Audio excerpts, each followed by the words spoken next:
Hello, and welcome to 20 Lore Pro, a community of Lorcana players who enjoy deck building, competing, and opening Lorcana product. You can find out more at our Discord community, 20LorePro/Discord, link in the description, where we have tons of deck lists, deck discussions, and upcoming events like this past weekend's 1K Lorcana tournament, hosted by Crimson Lion Games. In today's video, you'll be watching round 4, Johan piloting Amethyst Ruby Bounce versus Theo piloting Amethyst Steel Control. Wish our competitors luck and enjoy the video.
Welcome home, Columbia. Beautiful, beautiful. Discovery's 4 computers now have primary control of critical vehicle functions. Liftoff of mission 41B, the first flight of the orbiter Discovery, and the shuttle has cleared the tower. Discovery Houston, trim to ATO.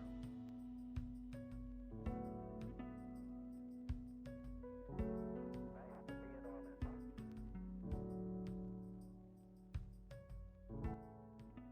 Beautiful, beautiful.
Ooh, he's got is that the little teacup guy? That is amazing. Love to see it. Have not seen that card played before.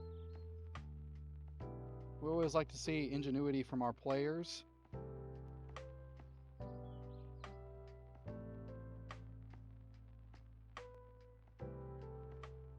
It is Johan's turn.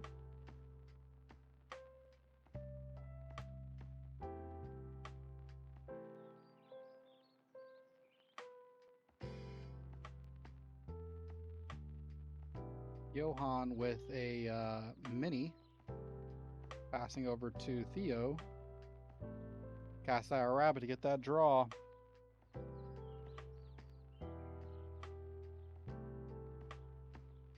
Passes over to Johan.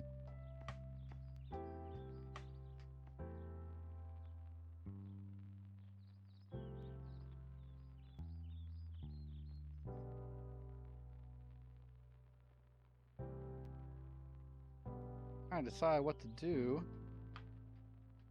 Looks like he's got a Maui in play.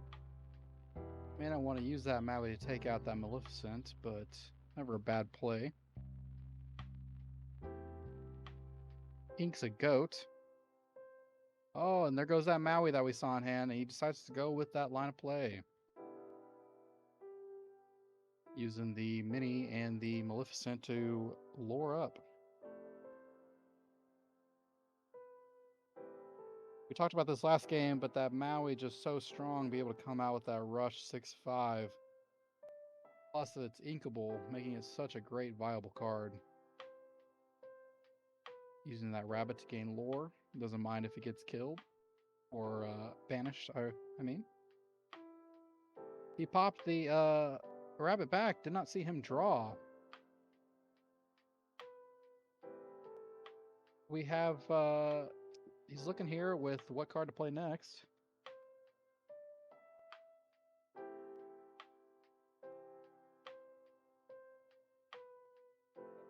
Oh, we see a cannon's getting played.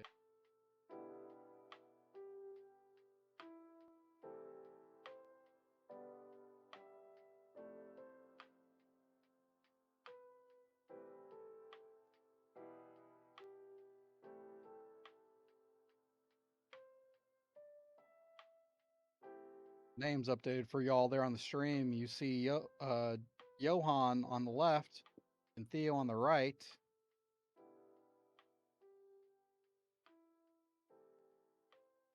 Got that Maui slamming into that Madam Mim Fox. That Madam Mim able to take out so many different targets. Throwing that Maui out there, take care of them. Such a good option.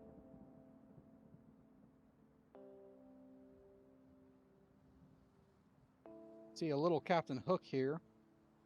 Those Captain Hooks, just if you're not aware of them, they really can get away with that Challenger edition.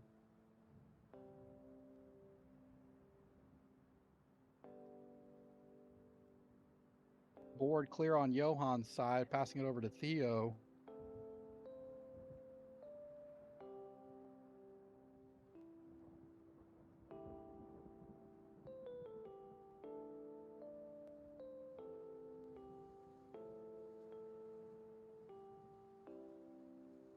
Theo trying to grab some lore.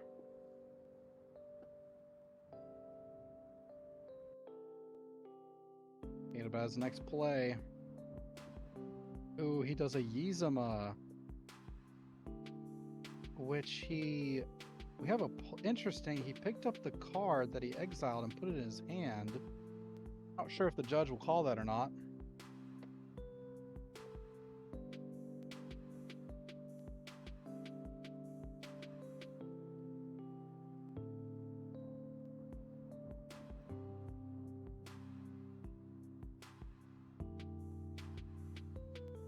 That Yzma, whenever it comes into play, able to exile a character that allows you to draw 2 cards. You can do it on yourself, which we saw Theo do, or you can do it on your opponent's troublesome characters.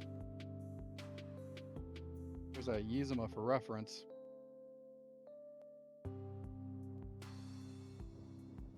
That Yzma just being a play on turn 6 or with Ink 6. Being able to draw you 2 additional cards along with the 2 lore it can gain. Such a powerful character. Looks like they might be discussing that play that I was talking about earlier where Yzma Theo accidentally picked up that card. Instead of putting it into his bash pile, he or into his deck, I mean, he put it into his hand. That looks like what the head judge is talking with him about him right now. Not sure what card it was. I think it may have been a Maleficent.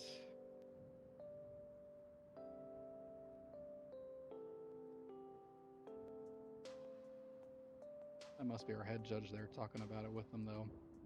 That happens, though. It's hard to always remember where cards go, to the bash pile or into the deck. Easy mistake that anyone can make. Especially with the game being so new, these cards are something to be learned by everybody.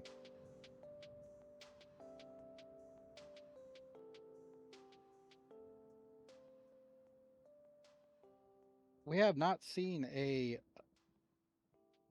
Amethyst Steel deck yet on camera, so this is great to see this deck be played. A lot of great cards in both colors. In Amethyst, we have those powerhouse cards that can really draw you a lot of cards, tap down your opponent's characters, such as Pinocchio. One of my favorites, though, that we saw one game earlier is the Crab, just being able to pump your guys up. In this case, most likely he's not playing that character, probably playing a Merlin or other characters such as that to gain him lore or draw. With the Steel, of course, there's lots of things that he could be playing, such as Big Tink, being able to come down, deal 1 to everything. All the songs he has access to can be such a vital importance to him. We've seen him play, Theo that is, we've seen him play 2 Fire the Cannons, dealing extra damage to characters, trying to control the board. Looks like they got everything resolved back to the play. That way they can resume their match.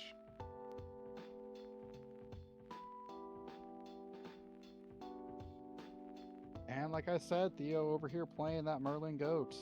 Such a good card. ETBs gains you lore, leaves gains you lore. Some of you Magic players might have heard the term aristocrat deck. Some of those decks just being able to ping your opponent for 1 and really add up over time. We see Merlin kind of reminiscent of that ability, be able to gain you 1 lore when it enters and leaves. We saw Johan draw and play that spellbook.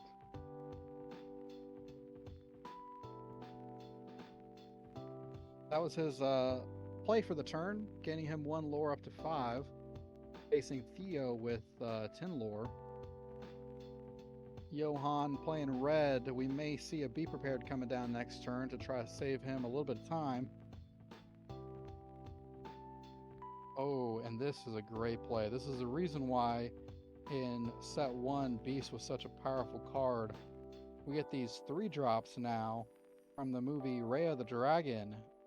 Bonji, I believe is how his name is pronounced, or Binja, sorry. He is able to destroy that spell book and gain 2 lore the next time he's played.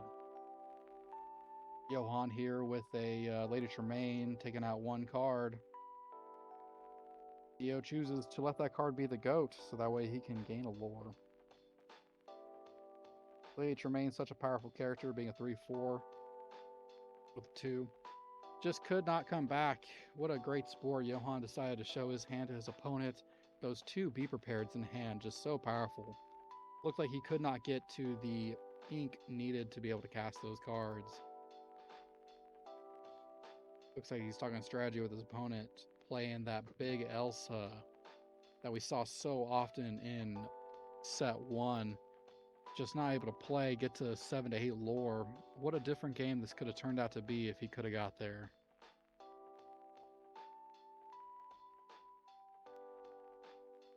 I myself, during set 1, played many a Ruby Amethyst matches. Loved piling the deck that could use Big Elsa to control the board. Just really reminiscent of some of the Magic control decks that really like to take advantage of those cards later on in the game.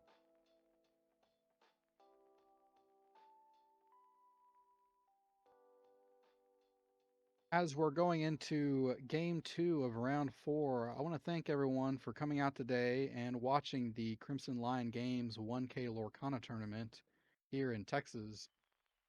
We have our announcer, SirAshtown, myself, along with our producer Luxac and our head judge, Stunning Rob, who you may recognize from the 20 Lore Pro Discord group. Feel free to head on over where we have lots of deck discussions, events, and deck lists that we post all the time, along with the whole entire community. If you're enjoying the VOD but aren't able to stay the entire time, feel free to go and look up our YouTube channel, where we will have all the rounds posted for your viewing pleasure later on. We want to thank the 20 Lore Pro community at the Discord, who are always talking deck techs and just really strategy on the game. We have lots of members who are competing in multiple places across the world in events like today's event.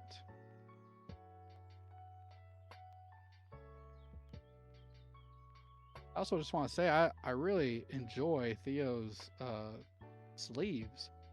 So often those just image sleeves kind of wear and tear over time, but goodness, do they look so nice.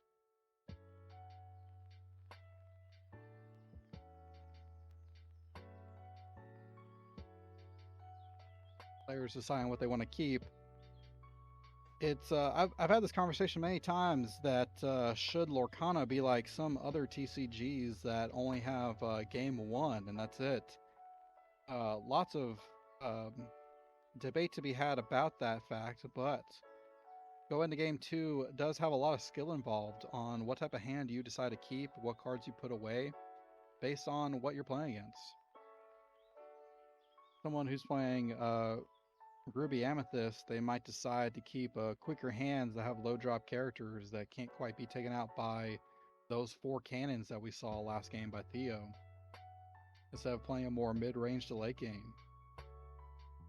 Theo over here playing Amethyst Steel may be thinking that he wants a faster game. Lots of cards you can decide to keep or play.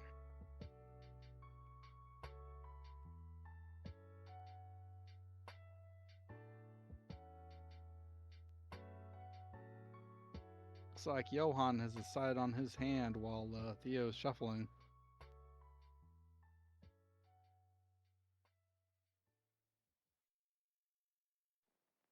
Again, welcome to round 4, game 2. This is Ruby Amethyst versus Amethyst Steel.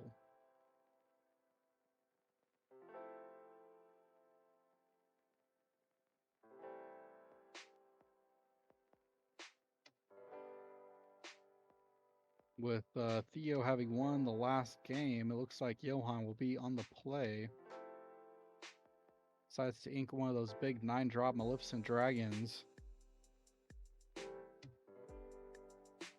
That is a strategy, is to take your high-cost cards that don't allow you to further the gameplay, game state, and put them into your inkwell. Such a different and unique gameplay style for Lorcana that I personally enjoy. Always knowing that I have some mana or some type of resource like ink available to me at all times to use on my cards makes the game a lot more pleasurable to enjoy. And here we go from Theo. We see a turn 2 Prince. Now these princes, just like the Captain Hooks, can really get away with it when you forget that they have some type of challenger on them. That challenger too can make this 1/3 really strong against so many different characters. Johan playing a Maleficent, drawing himself a card.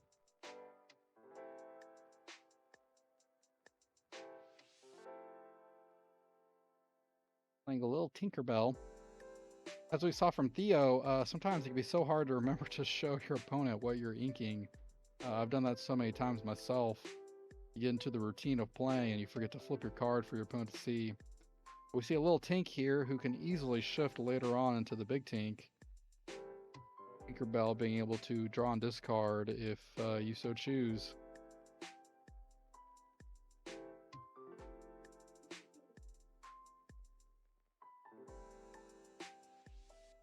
We saw a bounce into the Madame M Fox and a Pascal.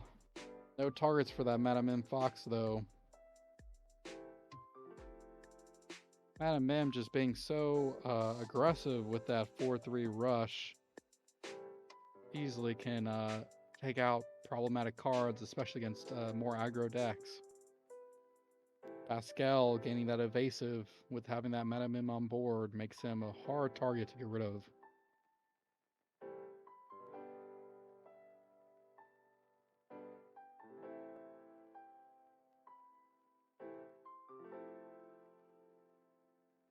We see that big tank, like I was saying earlier, easy to shift into, playing that grab your swords to take out both Pascal and Madam Mim Fox.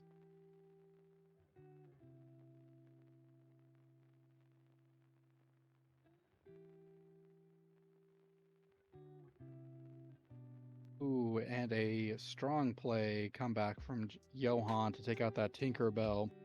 Tinkerbell is very big, able to deal 1 damage to everything in lore, but it cannot take out a 6-5 rush Maui.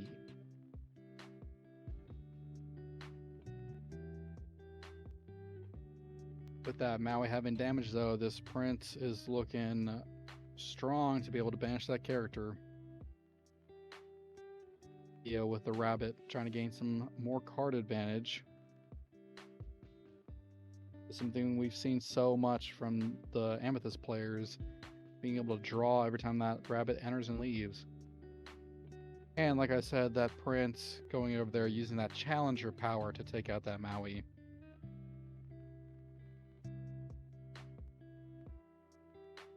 We've discussed a lot about who we would like to have some of these cards signed by, and my personal favorite would be to have Maui signed by Dwayne "The Rock" Johnson. What a unique card that would be to have the voice actor and soon to be live action actor play the character, sign your card. Maleficent drawing Johan a card into Madam Mim. In that Fox out again. That's the thing about Johan playing Ruby Amethyst, is that as he's getting behind here, he can prioritize drawing cards by saving that bouncing back and forth between the Fox to Maleficent to help him draw that card. That way he can try to get more outs. The thing about that Merlin Rabbit is that if you have no targets to swing into to banish himself, or if you don't have a way to bounce him, then it could be very difficult to get your card advantage.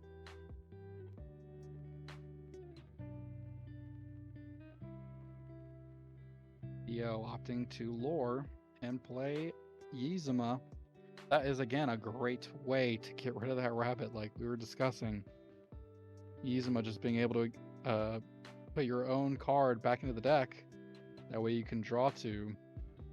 The rabbit having left allows you to draw an extra card equaling you 3 total.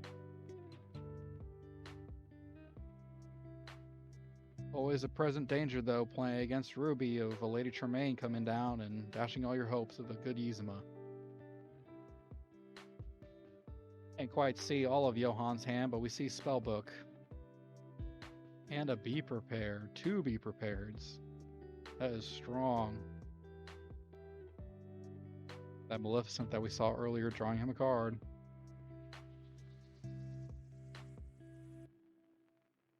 What a close game between these two competitors, Johan and Theo. Theo having taken game 1, Johan trying to out-advantage his opponent. Last game, Johan had difficulties gaining enough ink to play his big drops like Elsa and Be Prepared. This game, it appears to be coming closer to that point.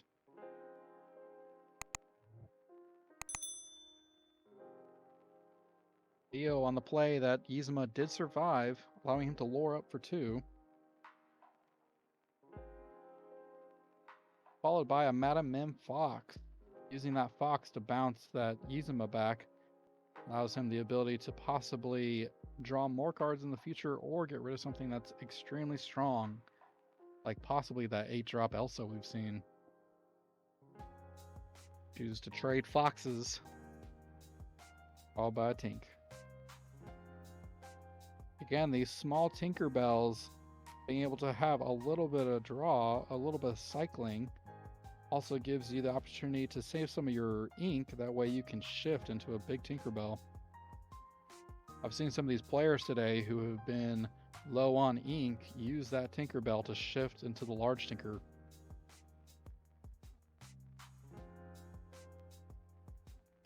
And there's that Lady Tremaine. We said earlier he must have been missing it, but that's such a good play, being able to use it when the board only has one character on your opponent's side, taking out his only character.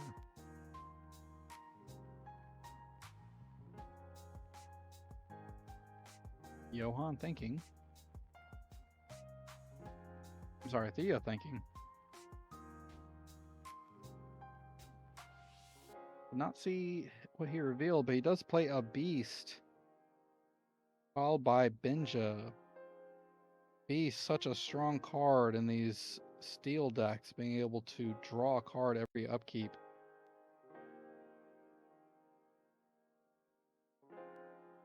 Also, with his 3/5 body gaining you 2 lore, he can end up being a strong challenger if he's dealt a little bit of damage.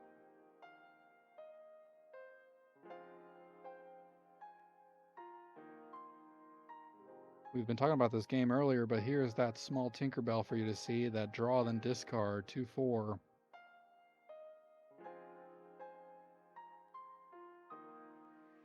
Benja is the new card from set 2 that is very reminiscent of Beast from set 1. Is Benja able to come into play and just take care of those spell books? And we see Be Prepared.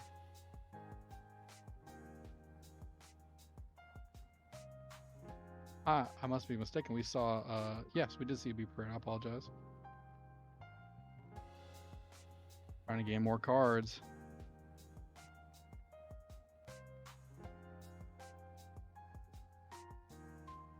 Johan still having one of those Be Prepareds in hand along with the spell book.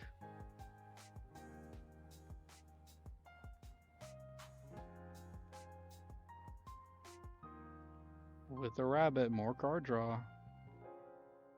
All about a resource game, trying to get advantage. When you're the only steel player at the table, you're able to worry a lot less about if a whole new world's coming down. And without green being available, discard seems very unlikely. Johan's own rabbit, followed by Friends on the Other Side. Friends on the Other Side, coming from the movie Princess and the Frog, such a great tale from New Orleans.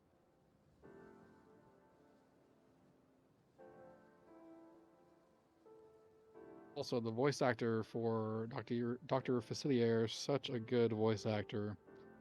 Able to just put his full acting prowess on display during that movie. From Theo, we see a big Tink dealing 1 damage, followed by a Pinocchio to tap down that rabbit and get rid of him with his own rabbit. Big Tinkerbell able to deal that 1 damage. Just so good against many of these aggro decks that play these 1/1s. Theo himself playing a 1/1 Pinocchio that taps down characters when it ETBs. Johan, having enough of that tomfoolery, went ahead and Be Prepared the board. That way he could have a fresh start. So many cards in hand and an extra Be Prepared. That's 3 in total from Johan that we've seen this game. Looks like a discard discussion.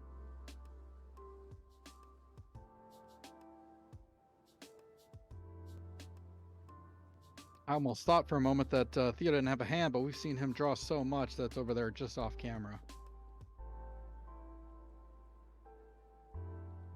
After that, Be Prepared, he goes ahead and passes the turn to Theo. Great card that's able to restart the game.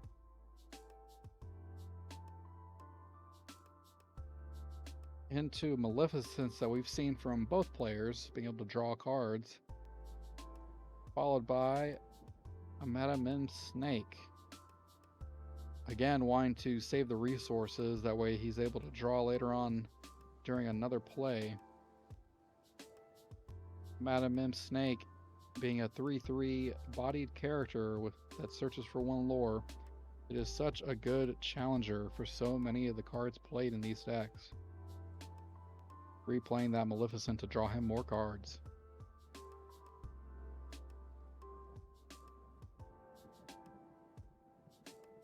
Oh, and there comes down the big Elsa we talked about a couple turns ago. We got to see it during the end of game 1 when Johan revealed his hand to his opponent. Not sure how many he plays, but such a powerful card to be able to throw down and prevent your opponent from getting too much lore. Sometimes just being able to tap down those Pinocchios, those Lilos, really stop your opponent from taking games away that you really could gain more lore from. In this case, this big-bodied Elsa being a 4/6 is strong enough to take out any of Theo's current characters.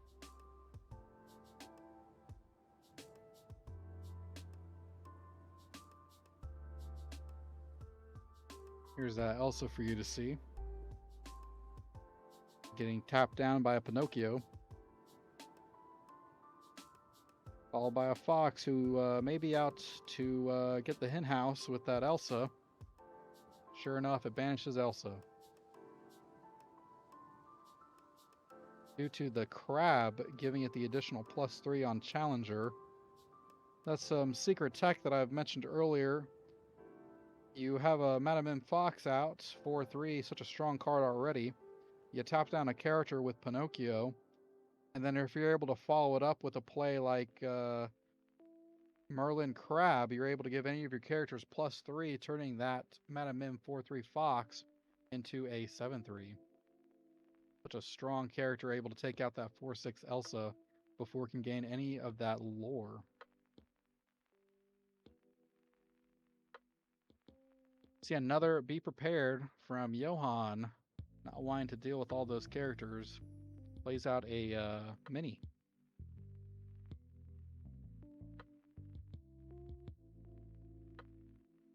Such a back and forth game between these two players. 0 lore for both of them so far. Trying to just gain and gain as much ground as they can via lore advantage or whatever it may be. We see a little chip, the teacup, I showed here on screen because so many people have not seen this card.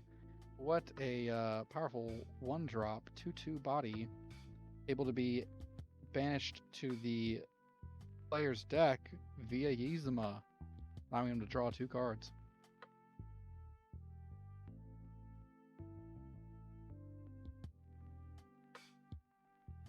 Choosing to save the Yzma for later, Theo plays Madam M Snake. Again, all about resources. When in a game like this, when you have 2 decks that are really playing more late game, you really want to make sure that you have that card advantage over your opponent. Every little bit counts. Johan eventually having those spell books in hand that may come in handy when gaining more lore.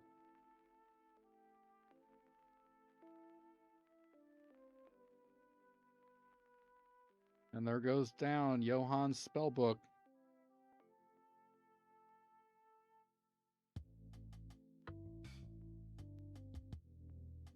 Choose to lore up with the Minnie Mouse. The lore has been updated. We had a little misclick from the players, but they've updated it to 9/4. I thought it was a little closer than that, which is good to know now that it's been updated.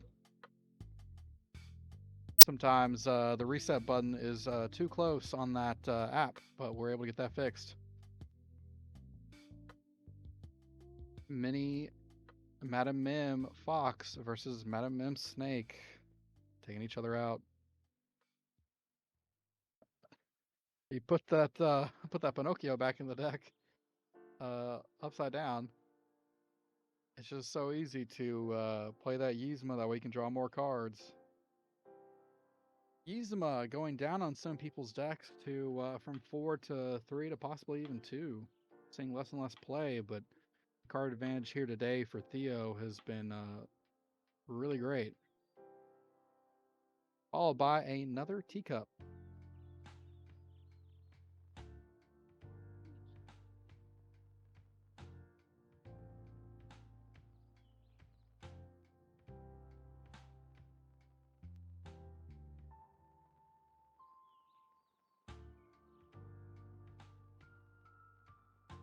Madam M Snake coming down on Johan's side. Followed by Rabbit.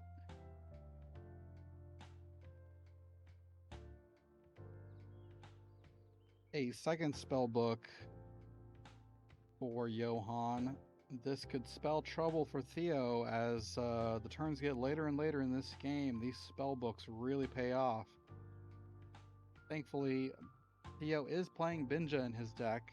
We've seen one come down so far, but he may have reserved more just for these spell books. Theo using Yzma to play Grab Your Swords, deal some damage to those snakes. That snake and the rabbit.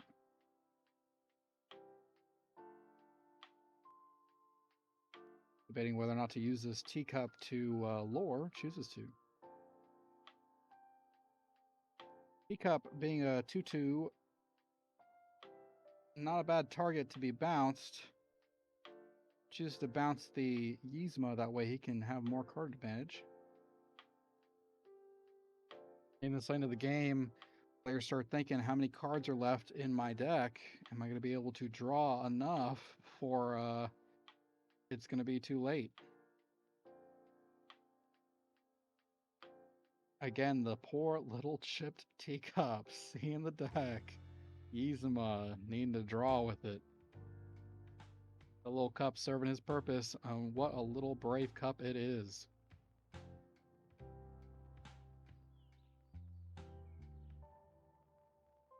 Theo inking.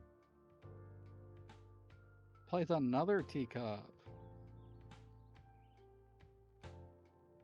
This little teacup, the chip the teacup being from The Beast, where Belle and Beast come together. Such a great film, such a beloved little character. Some of you may have seen Once Upon a Time, the Disney TV live action series, where the teacup represents the love between the two characters. Such an important item throughout the entirety of the show. We see Johan come down with a 9-drop Maleficent.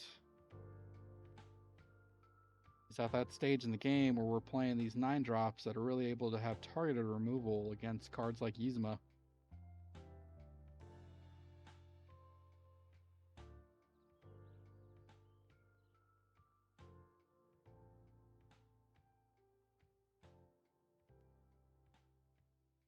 Theo thinking.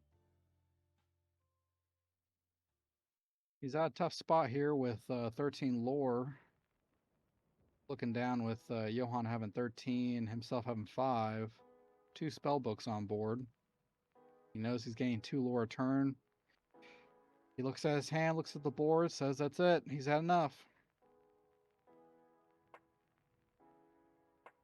Sometimes that's the best play when you're looking down on the board and you know the time in the round is coming close. You want to preserve as much as you can, opting to end the game early. That way you can go to game 3. Theo decides to do just that. I want to thank everyone for coming out today to the Crimson Lion Games 1K Lorcana tournament hosted by 20 Lore Pro. I'm your announcer today. We're in round 4, going to game 3. This is Johan playing Ruby Amethyst versus Theo playing Amethyst Steel. I don't know about many of you, but I haven't seen too many Amethyst Steel games, so this is a pleasure to be able to watch today. If you'd like to see more games like this, please feel free to go to our YouTube channel, 20 Lore Pro, where we update the videos with all of our tournaments that we play, each of the rounds, as well as the video after here on Twitch. If you'd like, we are also on Discord at 20lorepro.pro/discord, where we have tons of deck discussions, events, and deck list where you can check out the latest that's going on in competitive Lorcana. I want to thank all of you for coming here today on Twitch and watching us and joining us today as we enter into Game 3 of Round 4.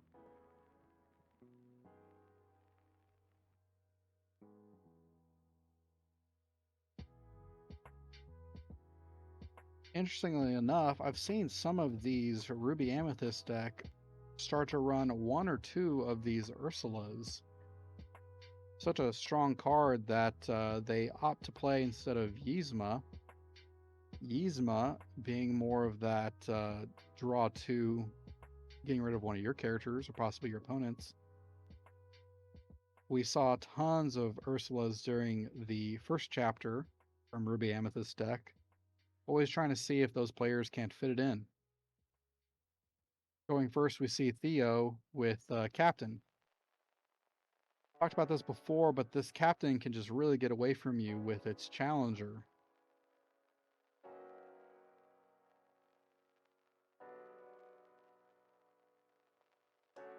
Strong turn 2 play from Theo with Captain Hook followed by a Archimedes. Looking at this Pascal, who currently doesn't have evasive. Johan chooses to save it with a Madabim Snake, currently 3/3, a little bit bigger than all of these other creatures on Theo's board. Madabim Snake being a strong 3/3 for 1, able to protect any of the cards that come down.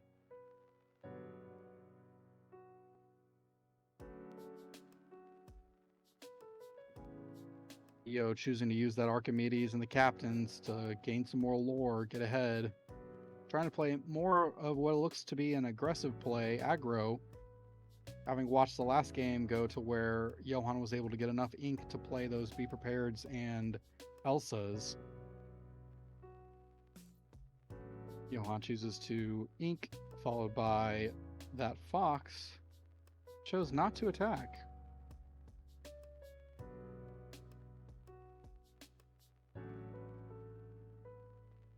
It's a tough call, and sometimes it comes down to playstyle, whether or not you choose to use your Madam M Fox to banish one character and then allow your opponent to banish it with their character of choice.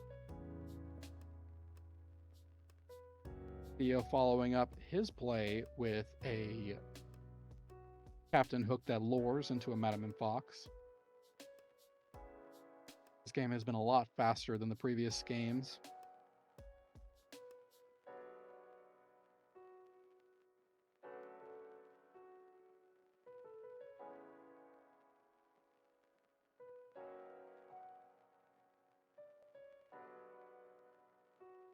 We see the Merlin Goat come down, getting him one lore for Johan.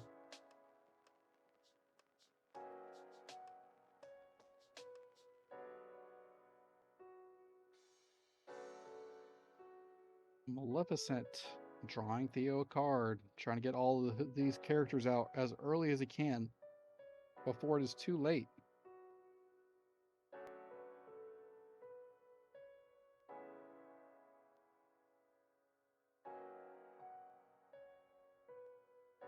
Theo choosing a lore, saving that Madam M Fox.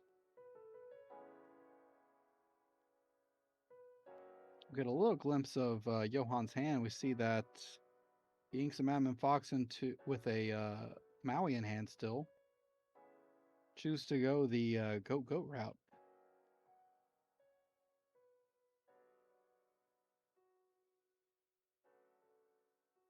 Merlin Goat gaining 2 lore. When it leaves, it'll gain another lore. So strong. So much lore once, being able to bounce and bring it back.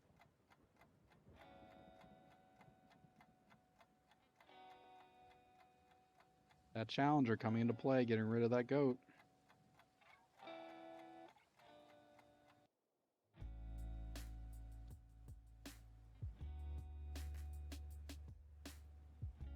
Archimedes and Madam M choosing to lore.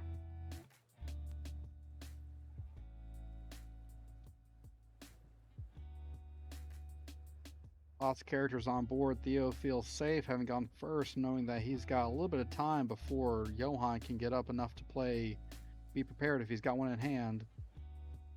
Johann, just trying to get rid of lore on the board, chooses to play Lady Tremaine.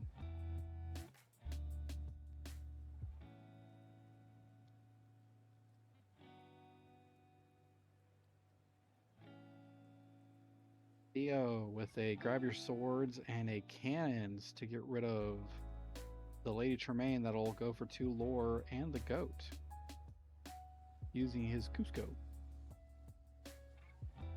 Cusco being from another beloved film from many a cult classic, The Emperor's New Groove.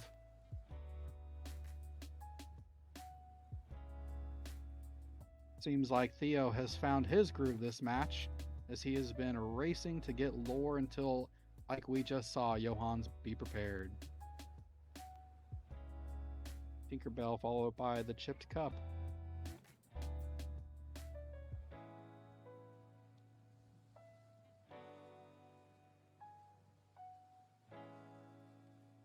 A little cup doing so much so far during this game for Theo.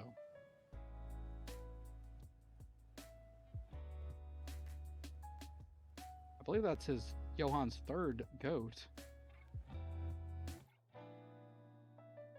Lots of lore gained from these Merlin goats.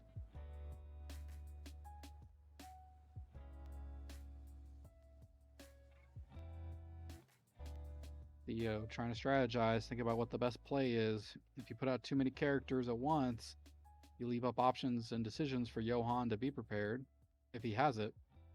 If you don't play too aggressive, then you don't get enough lore to be able to win the game. Choosing to draw and discard a grab your swords.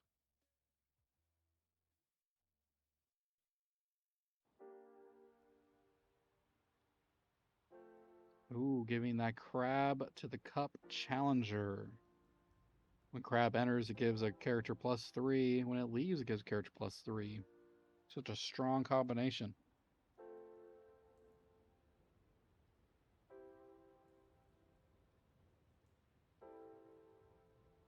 See a second. Be prepared.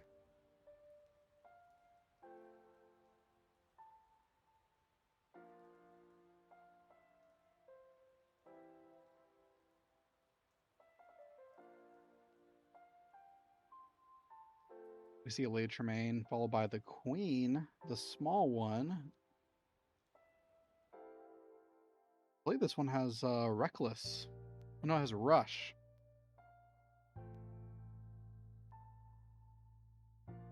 At today's event, we had 23 people register.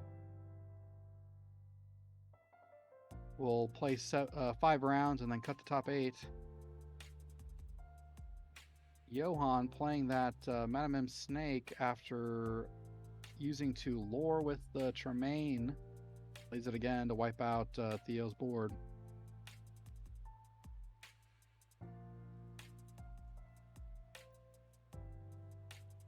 Theo so close with that 14 lore. He had such a fast start. Trying to think about how to best use his resources to gain him more. Staring down a Lady Tremaine, the Queen, and Madame M Snake.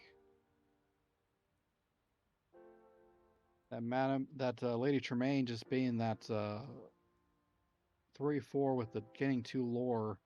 Right now with Johann looking at 13. That 2 extra lore sound pretty good.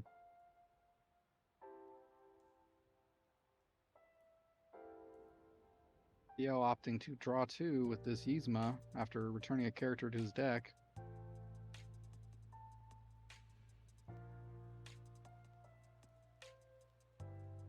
Again, we said this last game, but when that Elsa just comes down, it is able to really prevent you from gaining the lore that you need to try to win the game. Johann's able to play it to prevent his opponent from gaining anything, and is just too much. Johann takes the game. Ruby Amethyst versus Amethyst Steel. What a great round 4 from these competitors. Good games. Really appreciate everyone tuning in.